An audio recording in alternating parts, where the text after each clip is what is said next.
FSW Media.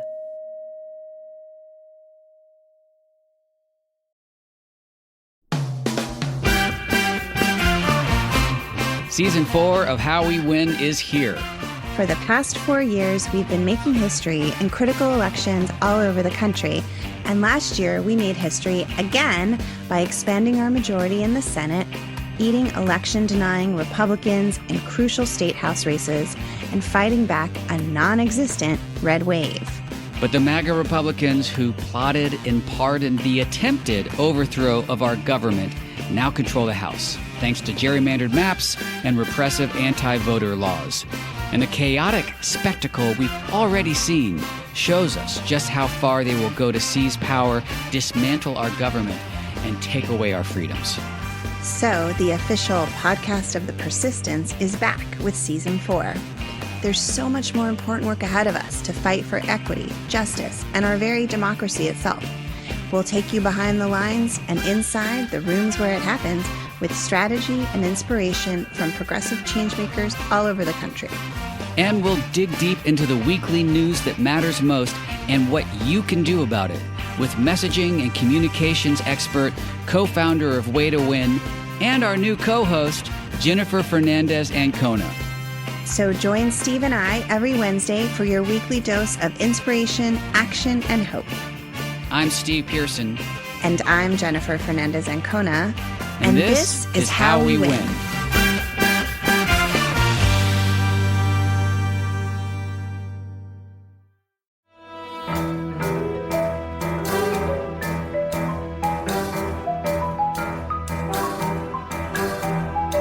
The rule of law is not just some lawyer's turn of phrase.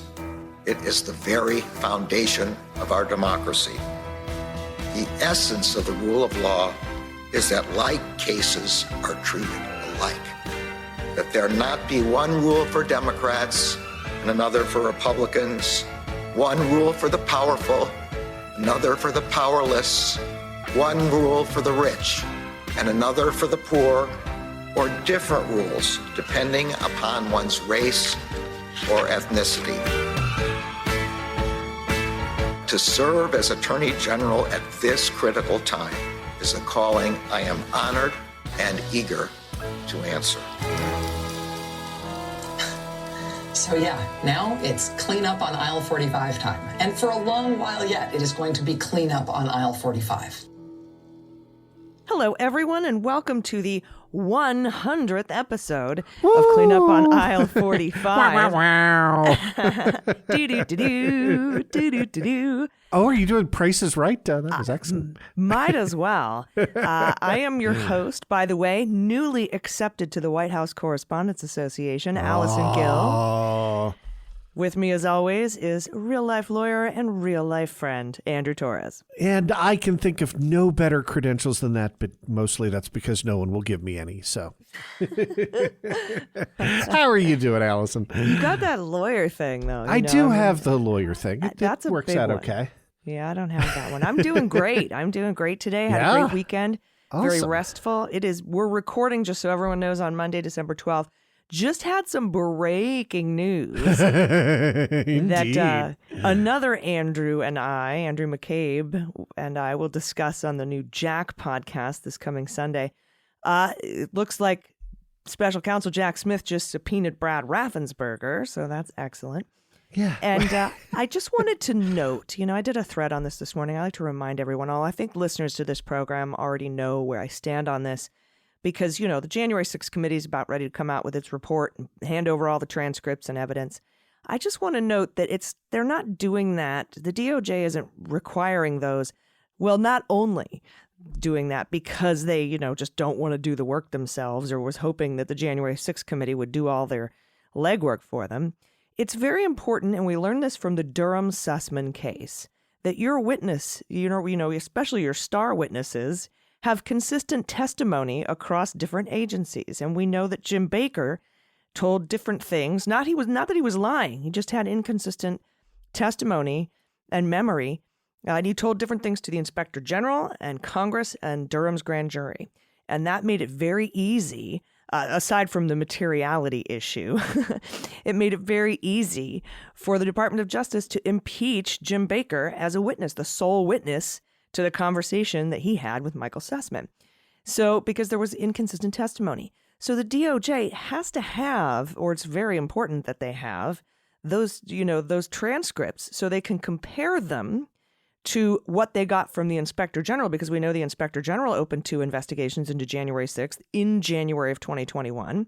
So that testimony, the congressional testimony to the January 6th committee, and the grand jury testimony have to match, or you at least have to take into consideration. If they don't, and they wanted, you remember they first asked, Andrew, the DOJ first asked for the fraudulent electors transcripts because they were very far ahead in that case. And then they issued 40 or 50 subpoenas.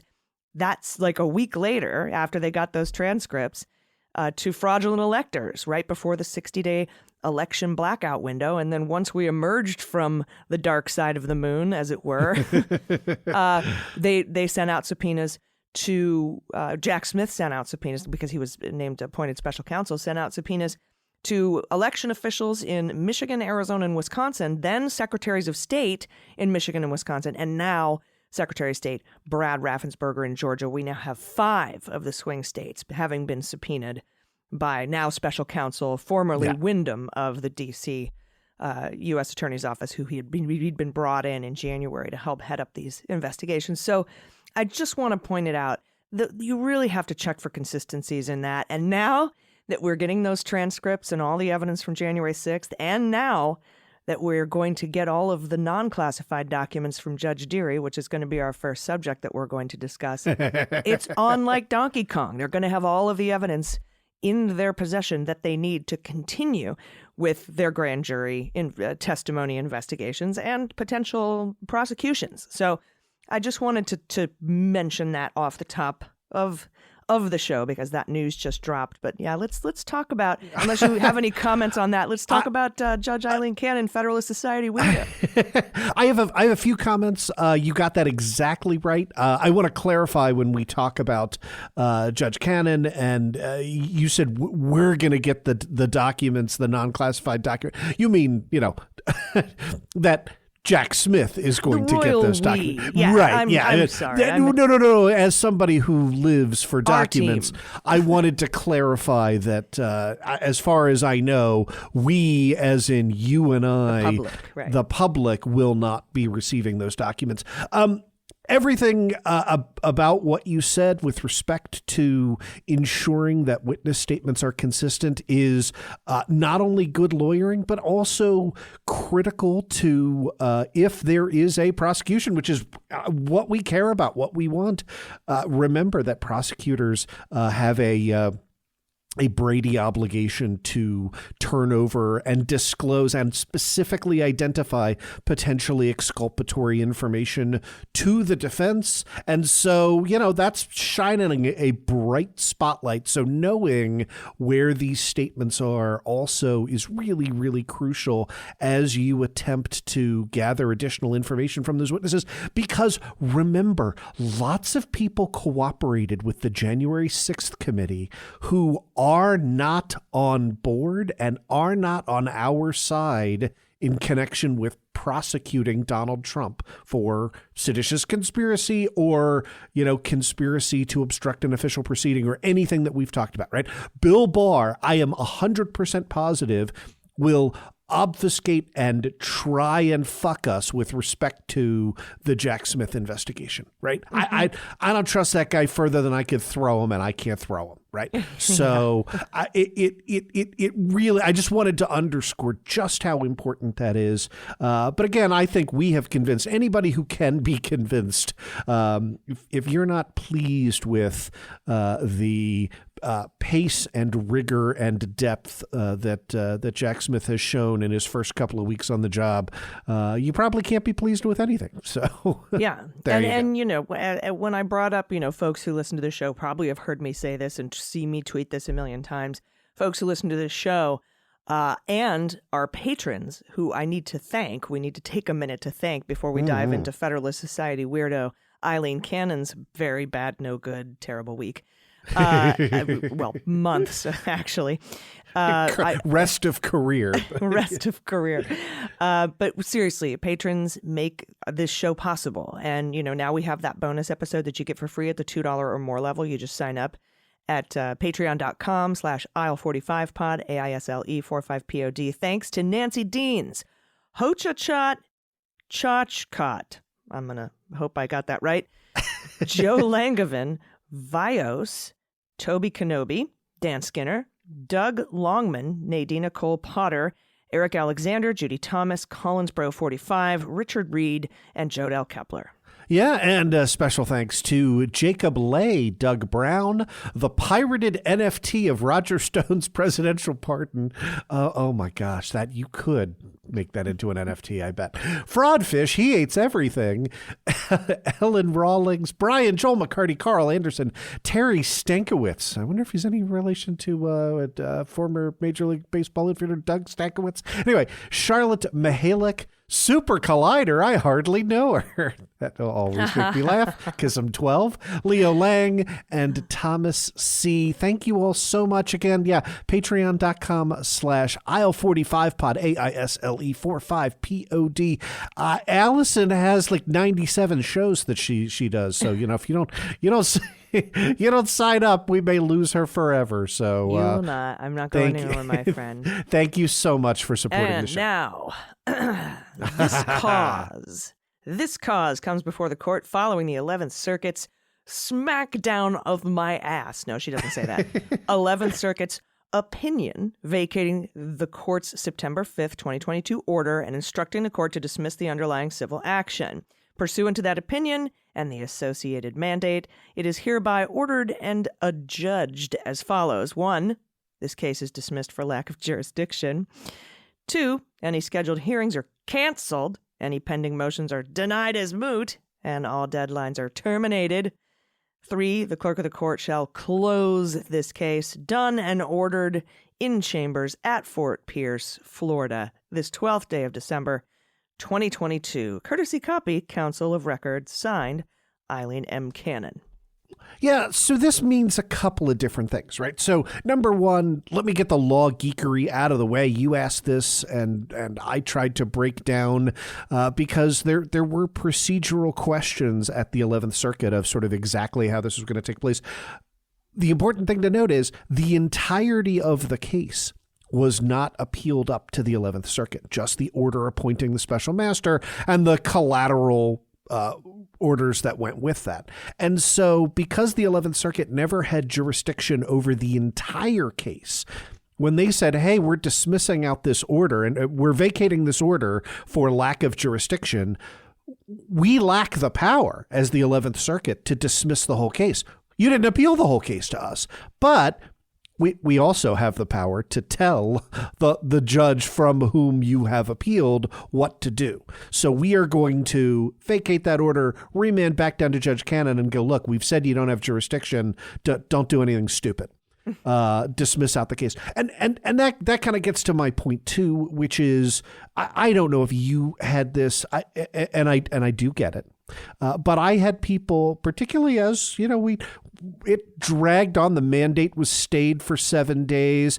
And then it took a couple of days for Judge Cannon to finally issue this order dismissing case. And people said, well, what if she just doesn't do it? What if she refuses to do it? And I said some law words, right? Like, you could go to another court and get a writ of mandamus that forces her to do it. But what I said before that was,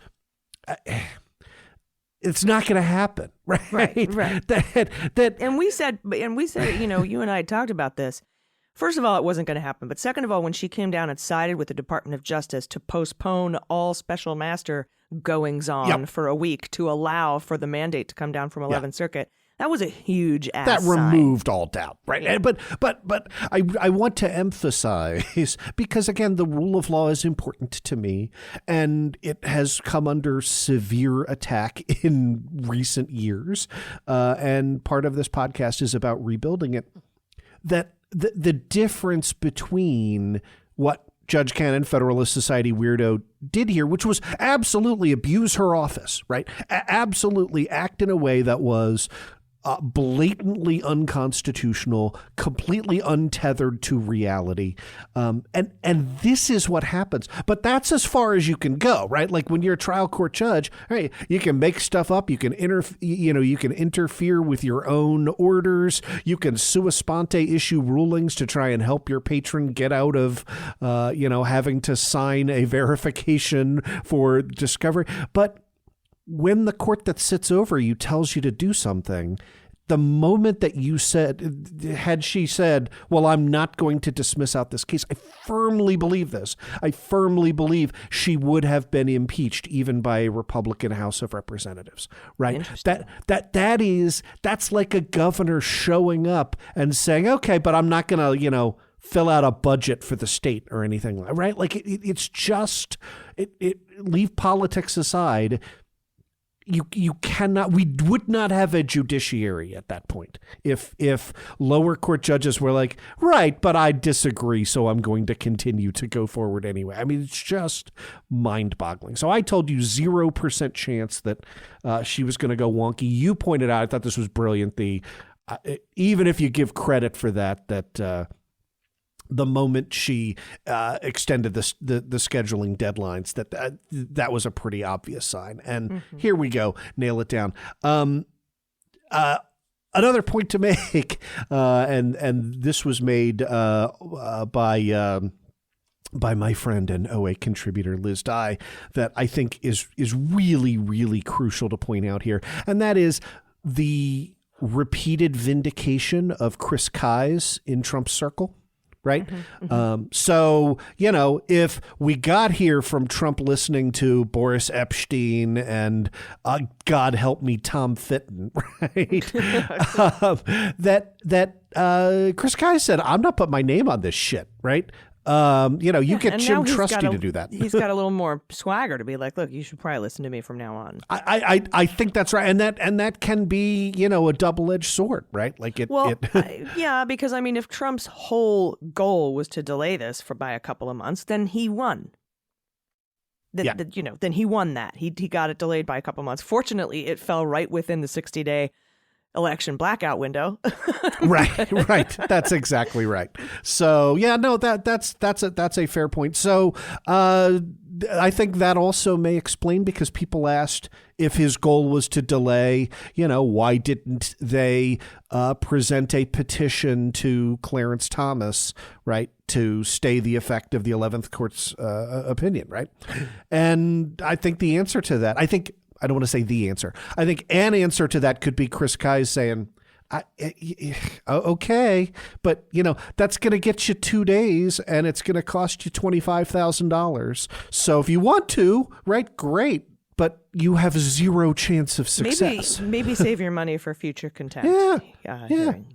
And look, we all know, and it's the only good thing about Donald Trump being an unreliable, grifting criminal is that at the end of the day, these guys are going to be left holding some bag for some amount of unpaid legal bills. I don't know if Judge Deary is going to get paid for his work as the special master. That was supposed to come from Trump too, and who knows? We'll see. Yeah, he may have to hire a collections firm. So. That could be contempt. So Judge Deary, give me a call if you need a referral to a hard-nosed collection firm. Judge Deary, if you're listening.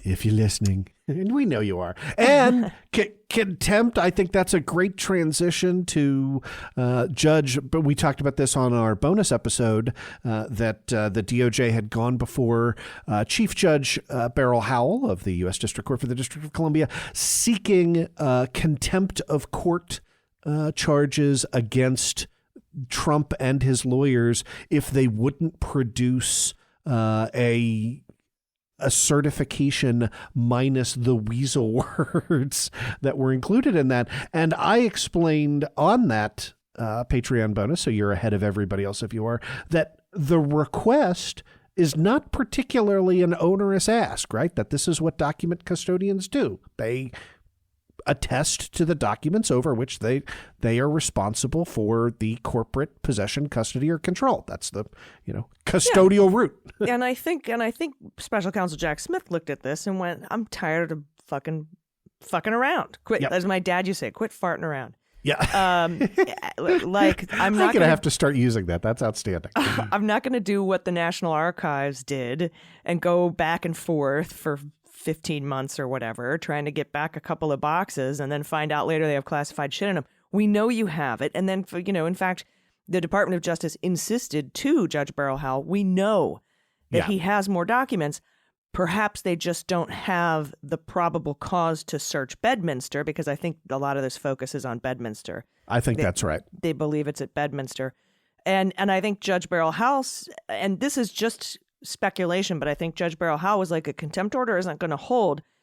If you have probable cause, try to get a search warrant or try to, get this done yourselves and then exhaust all of your due diligence and then come back to me and we'll see if we can get a contempt order. Now, I don't know if she, was sort of thinking that maybe it wasn't ripe yet. I've heard rumblings that it was because the contempt order wouldn't hold or it wasn't ripe. But nothing solid, because these are grand jury proceedings. And although a lot of media companies, media organizations like the Washington Post and others tried to get this hearing be made public because of the public interest, it is a grand jury proceeding. And a spokesperson for the court said, this is grand jury stuff. It's under seal. Bye. So we don't know exactly the reasons or the arguments from DOJ or from the Trump side. All we know is that the contempt was denied. That's the only thing we know for sure. So, and that the DOJ had insisted that there were still outstanding documents in the possession of Donald Trump. Yeah, that is exactly right. And thank you for giving my disclaimer, because usually, we cover these stories where there are documents, and these are subject to secrecy of the grand jury. So there are no documents. We are going off of media reporting. And I have seen the same thing. And again, I will tell you, holding someone in contempt is at the discretion of the trial judge. But that is a stronger standard, right, than some of the other measures that we've talked about in terms of enforcing compliance with discovery rules and with subpoenas.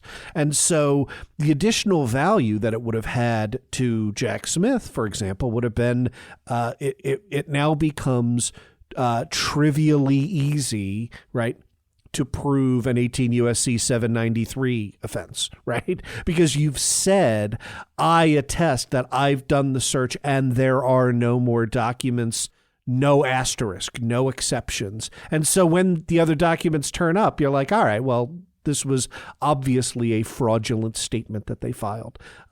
That's why you want it, in addition to, as we talked about in the bonus, facilitating getting a search warrant.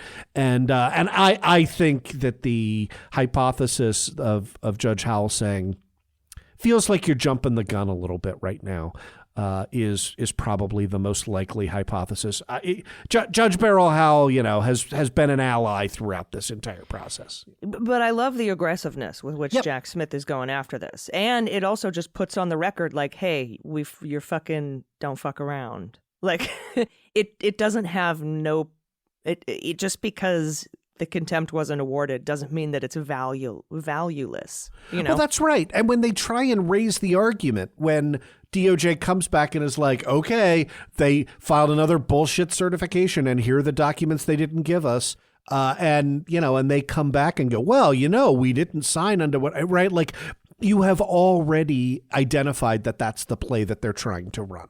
And so, it loses its force to say, well, we told you there might not be all of it. Well, yeah, okay. But we also told you from the perspective of the DOJ that they were going to try and run precisely this kind of trickery. So I don't view this as, I would have liked to have seen a contempt order against Trump because, I think Trump has nothing but contempt for the entire judicial process.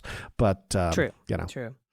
And that brings us to the final subject and the bulk of what we want to talk about today. And I'm gonna Rachel Maddow you. Meaning I'm gonna start somewhere, and I want to see if you can tell where I'm going. All right.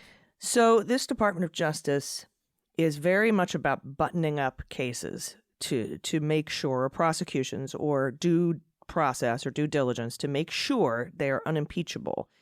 Because as we were just talking about, it was very important to go through the due diligence because maybe the contempt wasn't ripe, so that when you do come back and do contempt, there is no defense that, well, we didn't get enough chances. They did this with the search warrant and the subpoena and everything. But buttoning up the cases, I want to talk just for a minute about seditious conspiracy charges. We know recently that 2 of the leaders of the Oath Keepers were convicted of seditious conspiracy, first successful seditious conspiracy convictions in this country in over 25 years, almost 30 years. And early on, Mike Sherwin, remember that asshole? Mike Sherwin wanted to bring seditious conspiracy charges, and he talked openly about it on 60 Minutes against the Oath Keepers. And when he went to Merrick Garland or the USAODC or Merrick Garland or both and said, hey, let's do seditious conspiracy charges, he was told, no, you don't have a case. There was a lot of stuff that he didn't do. He didn't have the case. And then he went and talked about it on 60 Minutes. And then Judge Emmett Mehta brought him in and said, don't fucking do that, dude. Right. You're getting close to treading on criminal defendants' rights, et cetera, et cetera. So then Sherwin goes back to the DOJ and then resigns because he was referred to a board that could have sanctioned him for going out on 60 Minutes and talking about this seditious conspiracy case. And then in comes the new USAO for District of Columbia, and he's like, hey, I think we can get this, and he spends a few months putting it together, presents it again to Merrick Garland, and Merrick Garland signs off on it. Mm-hmm. And that is because he went back, dotted all the I's, crossed the T's, buttoned up the case. Now, I see this also happening in the what we're about to talk about, Andrew, which is the obstruction of justice, or obstructing an official proceeding, Title 18 U.S. Code 1512C2. We've got 18 federal judges who are cool with charging people with obstructing an official proceeding. And as we know, and you and I have talked about this, you've talked about it on OA, I've talked about it on the Beans, we have one judge, Judge Nichols, who says, nope, because of the word otherwise, I'm weird. I don't think you can use obstructing an official proceeding 1512C2 here for what happened at the Capitol that day. And what it seems like to me, and I could be off here, but what it feels like to me is the DOJ filed an appeal saying, well, they filed to him and say, please reconsider. And he said, no. So I think they appealed. And it's 18-1. And I think the DOJ wants to fix this one so that they can use this statute in future criminal prosecutions, perhaps even against Donald Trump. Sorry. Can I jump in? That's it. Basically, I was just going to kind of, the Oscar music was going to come up and I was going to walk off stage, but that's that was outstanding and definitely Meadows-esque. In 1942. I love it. I think you were entirely correct. So let me gild the lily at the edges a little bit here. So let's be clear that since Judge Nichols dismissed out cases arguing that 1512C was not properly pled, other courts have uniformly rejected that argument, right? So no one, when you say it's 18-1, right, even in collateral proceedings. So, for example, that argument was raised collaterally as one of the reasons why the crime fraud exception didn't apply in the California documents case regarding John Eastman. And the judge there was like, yeah, I declined to take that view, right? So nobody is on board with this. But let's be very, very clear, right? Judge Nichols is not, even though he's a Trump appointee, Judge Nichols is not a Judge Aileen Cannon. Right. This is not a situation where he has crafted a reading of 1512C so as to, make sure that his buddy, the QAnon shaman, gets to go free or something like that. I don't think he had the QAnon shaman case, but I just love that guy's the face of the insurrection. Anyway, it has to do with a valid question, and I say valid in the sense that if I were reading this and the question that I wanted to ask myself was, would I file Rule 11 sanctions against a lawyer who made this argument? Right. We all know what Rule 11 sanctions are. That is, you have to have either an accurate statement of the law. You can ask Alina Habba. Right. Yeah. You sign on. Yeah. You sign on to a pleading, and it must either have an accurate statement of the law or a non-frivolous argument for changing or extending the law. And I think so. That's not a high bar to clear. And so I just want to be very, very clear with this. I think Judge Nichols is clearly wrong. But I don't think that he's motivated from a position of Judge Cannon, Federalist Society weirdo-ness, right? The section of 1512C, right? So 1512 is titled Tampering with a Witness, Victim, or an Informant. And 1512C says, whoever corruptly, and then subsection 1 says, alters, destroys, mutilates, or conceals a record, document, or other object, or attempts to do so with the intent to impair the object's integrity or availability for use in an official proceeding, right? So that is destruction of evidence, right? Or 2, otherwise obstructs, influences, or impedes any official proceeding or attempts to do so shall be fined under this title and imprisoned not more than 20 years or both.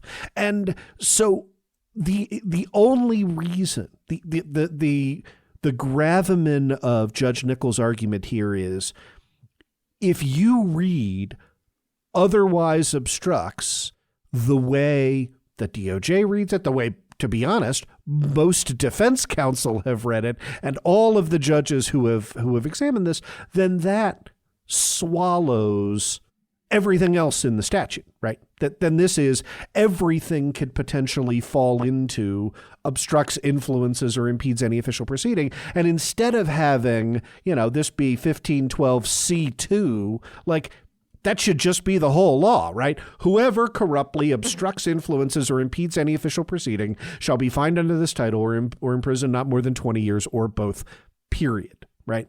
This is a view of statutory interpretation that basically says you do not want to read a statute in such a way that it renders the other words in the statute to be surplusage, right? To be superfluous and unnecessary.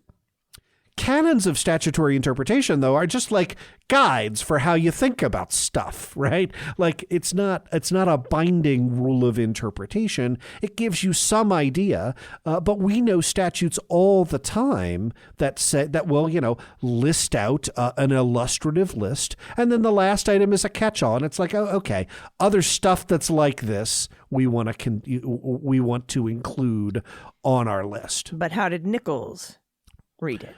Yeah, but Nichols read that as kind of merging those two principles, right? Saying, look... Meaning it has to be about document destruction. Exactly right. Because if it's not about document destruction, you have now violated not only that canon of you don't read words in a statute as surplusage, but you've also kind of gotten rid of the rescuing device that's usually used in that, right? Like it's not even illustrative of a list if you want to go, to that end, right?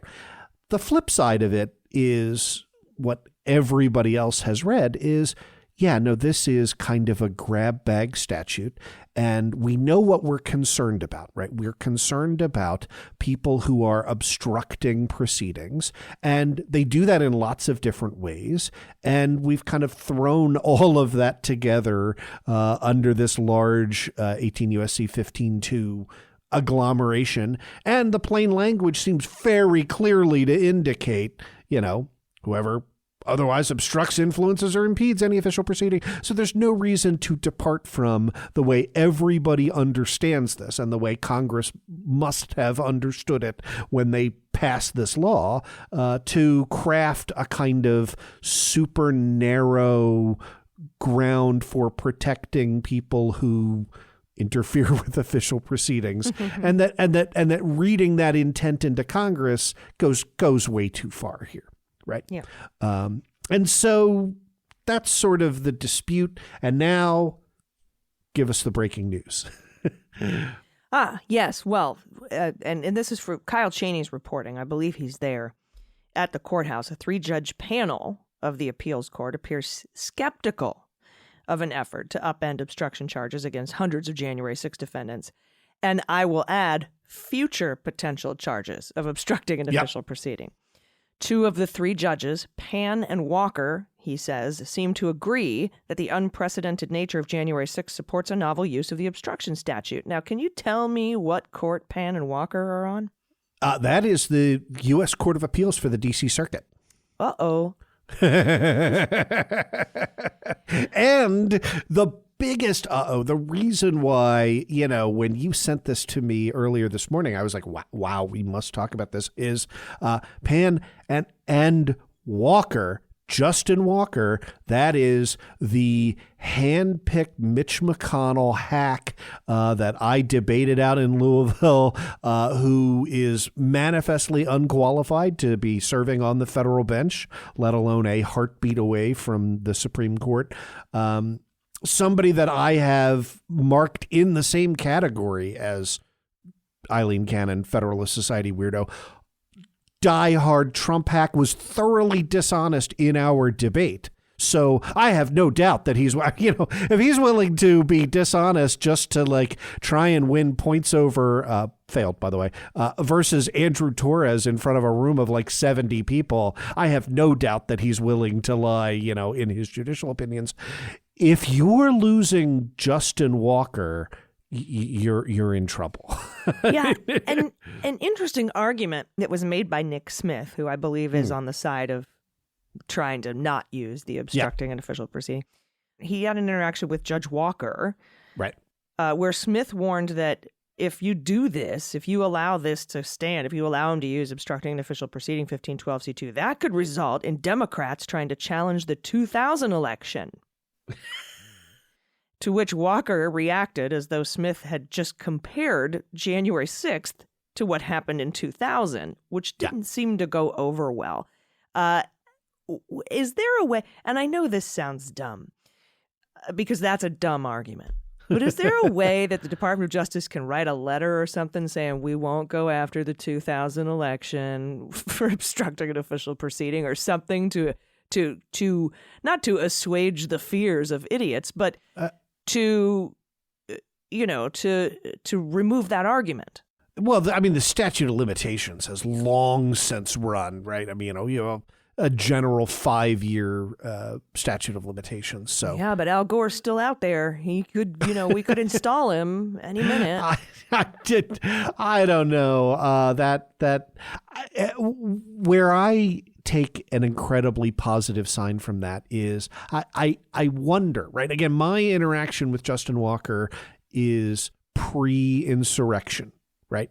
Was pre his elevation to the federal bench. And I wonder if there are not folks in Trump world who were plenty loyal, who are plenty conservative, who are plenty religiously conservative, right? All of those things that apply to Walker, that apply to Amy Coney Barrett, that apply to others, and for whom an armed insurrection remains a bridge too far, right? And they're no longer involved in the political process. So, they don't have to do the gaslighting that Mitch McConnell has done, right? Of Lindsey Graham, right? Saying, I refuse to carry water for this president anymore after what I've seen. And then, go right back to carrying water for Donald Trump. So I wonder if that's not indicative of there being sort of an undercurrent of folks who were otherwise on board with the program for whom that was a bridge too far. I certainly hope that that's the case. Yeah, and I wish I knew who that third judge was. Yeah, I don't know the third judge on the panel. We're just looking at the reporting. Mm-hmm. Yeah, and that's the only real reporting out so far, on this Monday about this appellate court hearing. But to me, really, honestly, the first, when I saw that 18-1, this really feels like the Justice Department saying, well, we gotta quash that one. Yep. So we have I think that's absolutely right. A perfectly clean slate with courts, with the court's approval to go forward with the current charges of 1512C2 we have against January 6th protesters who were there at the Capitol, but also maybe future indictments or prosecutions of people who were not there. Like the Oath Keepers, for example, Stuart Rhodes, he wasn't there, but he got charged with seditious conspiracy. So now DOJ has that in their pocket. We can charge people with seditious conspiracy who weren't there. But now also 1512C2. If DOJ decides or cannot find like super solid evidence that Trump had anything to do with if they can't link him to the violent attack on the Capitol, they certainly, can go for obstructing an official proceeding. But they want to get rid of that one thing that could be an argument. And that's just the kind of the way that I'm seeing it. It's not only for previous prosecutions, but I think for future ones, too. I think it is entirely future prosecutions. And it is, if you go to the trouble of charging the former guy, you do not want to randomly flip Judge Nichols as the presiding judge and know that he's going to dismiss out that 1512 charge. In addition to the former guy. So when you say future prosecutions, would he be bound by the appellate court decision? Oh, absolutely. We just recently saw that where the 11th Circuit was like, we're bound by this, dude. And correct. Then we also saw it somewhere else where I can't remember. Help me remember. A judge was like, look, I don't wanna, but I gotta. I'm bound by this 11th Circuit decision. Maybe it was a civil proceeding. I can't remember, but that was what I'm thinking, is that if they do draw Nichols, who's a Trump appointee, he probably should just recuse himself first and foremost. That's not going to happen. Right. But because, we've seen that in other situations where you don't recuse yourself just because the person who appointed you is being charged. Now, mind you, so this is a little bit of a rabbit trail, but I want to go down it. I am in favor of the position that says you can be adverse. You can have a litigant in front of you who appointed you to the bench, and that's not reason for recusing yourself, right? Like that's the judicial watch argument of like, well, every time, I allege something about the Clinton administration, any Clinton appointees have to recuse themselves. No, that's not the way it works. I think the argument is pretty strong when it is the criminal trial of the person who has appointed you. And that, if there was a criminal prosecution of Bill Clinton, Hillary Clinton is, again, a slight attenuation. But if there were a criminal prosecution of Bill Clinton, there's not going to be one of either. That a Clinton-appointed judge probably ought to recuse themselves, right? If, Barack Obama gets arrested tomorrow, an Obama appointee is the presiding judge, then maybe not, right? But I did want to draw that. I know that's a little bit of a rabbit trail, but I wanted to draw that distinction.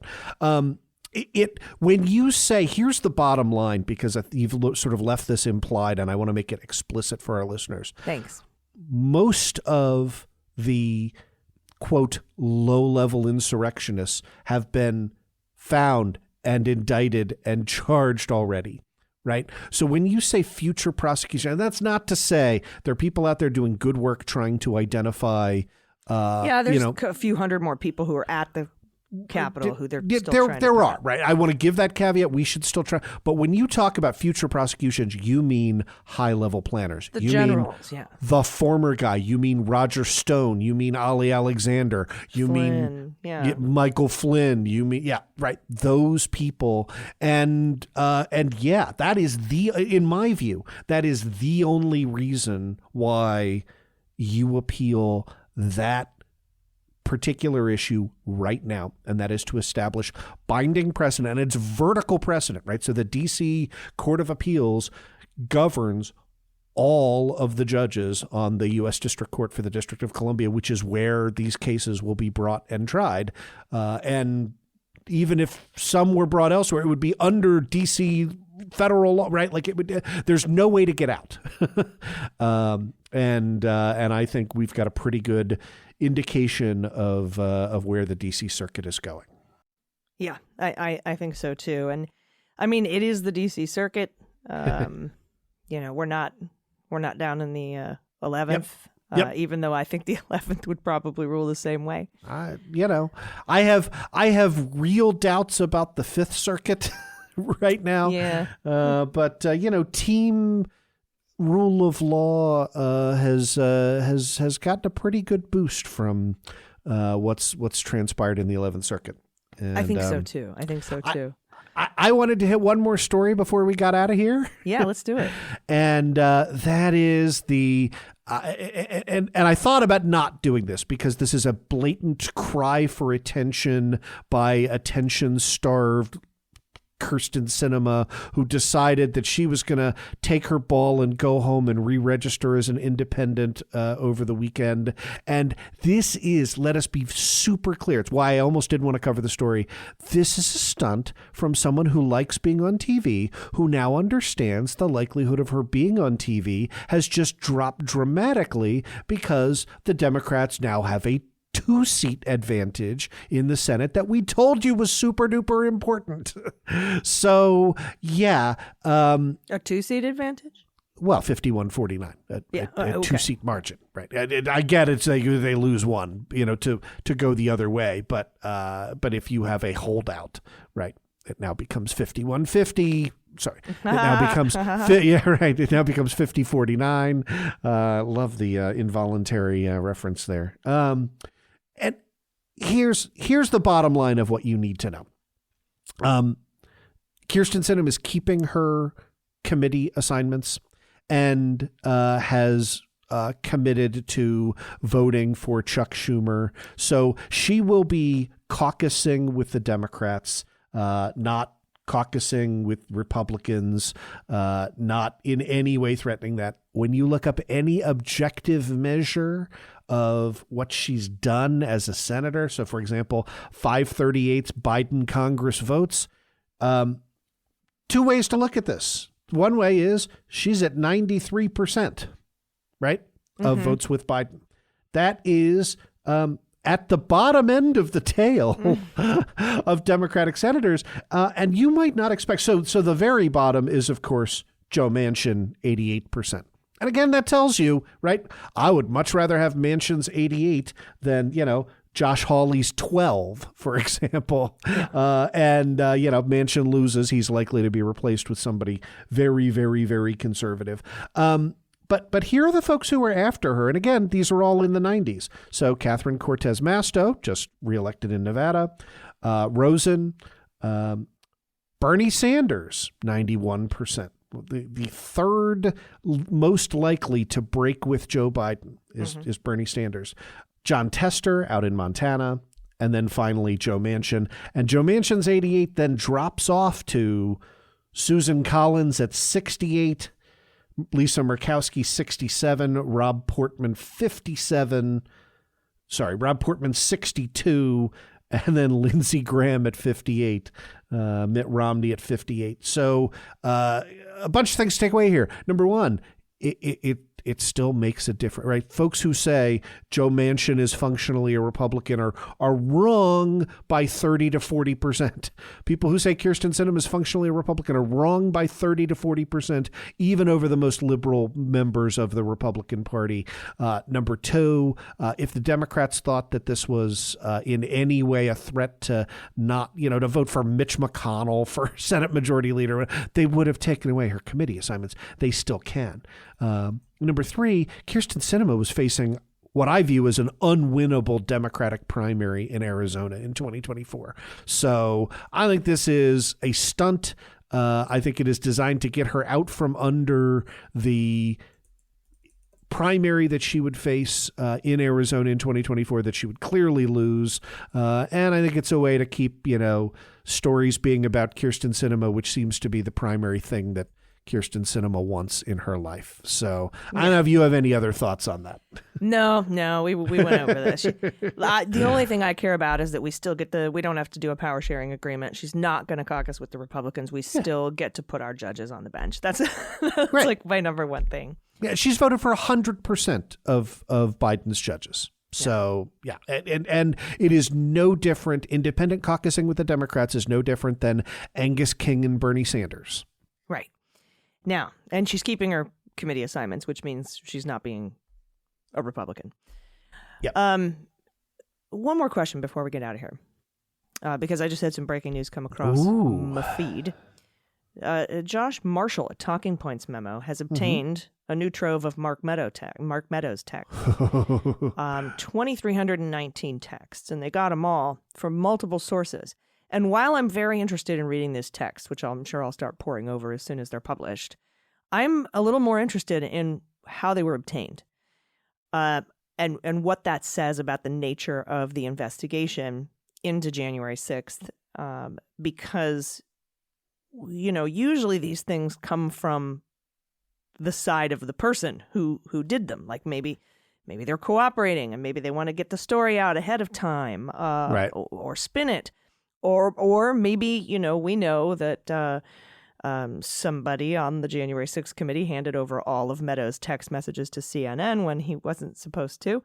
And maybe they got them from a committee member. But I'm very interested to know what you think, Andrew. Like, how would all of these text messages just now have come out, especially when we're talking about special counsel Jack Smith, all these subpoenas, haven't heard a peep from Meadows.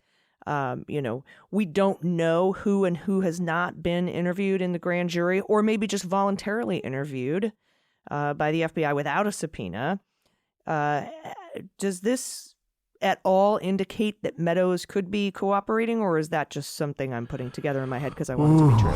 Well, so remember that Mark Meadows is still affiliated with a think tank that funds election denialism and that employs Cleta Mitchell. And so every time you think that Mark Meadows is on your side, there is an awful lot of evidence that he is not. That being said, he is the person who was most carrot and sticked, right, by the January 6th committee. Right. I mean, even the Trump folks were like, we're going to make him the fall guy. Yeah, and that's right. So there is a tremendous amount back there. I will tell you where my first thought goes to Chapman University, right? And is it possible that these texts were somehow transmitted to John Eastman and they had a copy? Because Chapman has taken the position of, we own Eastman's emails and stuff that's on our server. So I don't know, right? Those have been litigated though, in that whole sitch? So that question, the question that was litigated was a question of attorney-client privilege, right? So what was litigated in the Eastman matter was Chapman said there's no attorney-client privilege because this is on our server, so therefore no expectation of privacy. And where the judge came down was, yes, there can be attorney-client privilege. But if somebody sends, a file of Mark Meadows texts to John Eastman, that is just like, hey, FYI, like that's not attorney-client privilege, right? Like that is because to be attorney-client privilege, you must be requesting legal advice from somebody who has been engaged to be a lawyer to provide said advice, or it must be attorney work product, and it's neither of those things. So I mean, this is, I learned about it while we are recording and you pass the news on to me. But I think the important thing here is that there are an awful lot of potential sources that are out there. And, the fact that this is coming out, I think is illustrative of, I think a lot of people are rightly pessimistic about what Trump was able to do when he controlled the levers of power. But we keep telling people, hey, that those days are gone, right? Like this is not a case where you can sit on the Mueller report and have Bill Barr issue a quote summary that omits the word "not" from it, right? Like these documents are there, and so I am super curious. But again, Everything is speculation at this point on. Yeah. Anyway, thank you. I just wanted to ask that question because I was like, how did they get him? Why did they get him? Because now when I see things that, according to sources, I'm like, I am very interested in who the source is because like the sources on the reporting for the contempt hearing, where did that come from? It didn't come from the Department of Justice, didn't come from the judge, didn't come from the court. Where did it come from? So I'm just always very interested in that, not only because I'm, just very curious busybody, but also, I think it says a lot about what's happening and where things might be headed, because I know a lot of these defense attorneys really like to get out ahead of stories and make sure that they can create their own narrative. So anyway, I figured I'd ask. Yep. Always worth asking. Lots of potential avenues. All right. Well, that is the show for today. We will have a bonus this week. We're going to do our best to do a bonus episode the week between Christmas and New Year's, but please forgive us if we aren't able to get to that. We're going to do everything that we can to make it happen, and including the Monday episode Christmas week. So please just, we're going to do our best. How about Work that? with us here. I don't think we've missed a show in 100 episodes. So thank you very much, everybody. And thanks to our patrons. We love you. We appreciate you. We appreciate all of our listeners. You really make this possible, whether you're listening for free with ads, whether you're listening premium feed, getting it early. It seriously makes such a huge difference. And so does subscribing. If you haven't subscribed to Clean Up on Aisle 45, it's free. It takes 2 seconds. And it helps us beat Dan Bongino in the charts, and that's my favorite thing. Me too. So please and as do long that. as we're doing asks, also go out to iTunes or to your favorite podcast place of choice and give us 5 stars. If you don't think it's a 5-star podcast, then keep your opinions to yourself. No. Because no, seriously, like this is like DoorDash, right? Like 4 stars means I think the hosts are Hitler, right? Like that's very true. Yeah, that's true. But yes, thank you very much for listening. This has been an amazing first 100 shows. Wow. Here's to 100 more, my friend. All right. Everybody, I've been Allison Gill. Let's do that. All right. And I'm Andrew Torrez. This has been Clean Up on Aisle 45. Clean Up on Aisle 45 is written, researched, and produced by Allison Gill and Andrew Torrez with editing by Molly Hockey. Our art and logo design are by Joelle Reeder and Moxie Design Studios, and our music is composed and performed by Adam Orr. Clean Up on Aisle 45 is a proud member of the MSW Media Network, a collection of creator-owned podcasts dedicated to news, politics, and justice. For more information, visit mswmedia.com.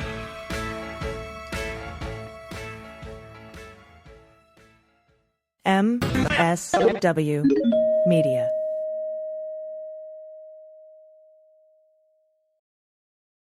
Hi, I'm Harry Littman, host of Talking Feds, a roundtable that brings together prominent figures from government law and journalism for a dynamic discussion of the most important topics of the day. Each Monday, I'm joined by a slate of Feds favorites and new voices to break down the headlines and give the insider's view of what's going on in Washington and beyond. Plus sidebars explaining important legal concepts read by your favorite celebrities. Find Talking Feds wherever you get your podcasts.